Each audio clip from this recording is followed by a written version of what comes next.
ഓന് ഉറപ്പില്ലോ. നിങ്ങൾ ആരെങ്കിലും ഒരാൾ ചെയ്യും, ആരെങ്കിലും ഒരാൾ ഉറപ്പിക്കും.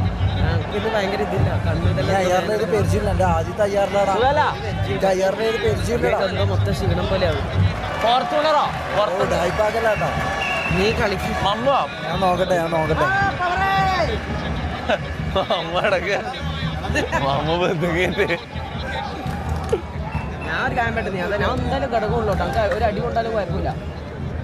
കൊച്ചു ഫുണ്ട് ആരാ റിമൂവ് ഒക്കെ ഉണ്ട്. ഇവിടെ എന്തിനാണ് ഒരു പാവം ചെക്കൻ? നിങ്ങൾക്ക് എത്ര വയസ്സായി? 14 വയസ്സുള്ള ഒരു ചെക്കനെ കുറിച്ചാണ് നിങ്ങൾ ഇങ്ങനെ പറയുന്നത്. നിങ്ങൾ എന്തൊരു കള്ളിച്ചോല ഇല്ലാത്ത ഓഡിയൻസ് ആണ്. ഇവരെന്ത് തെറ്റ് ചെയ്തു നിങ്ങളോട്? എന്ത് തെറ്റ് ചെയ്തു? പറ, എന്ത് തെറ്റ് ചെയ്തു ചോദിക്കും. നിങ്ങൾക്ക് ഇവനെ അറിയോ? ഇവൻ ആരാന്നറിയോ? ഇവനാണ് ശരിക്കും പേര് ഫുൾ പേര് ദേവനന്ദ്. എത്രയിലാ പഠിക്കുന്നത്? 9.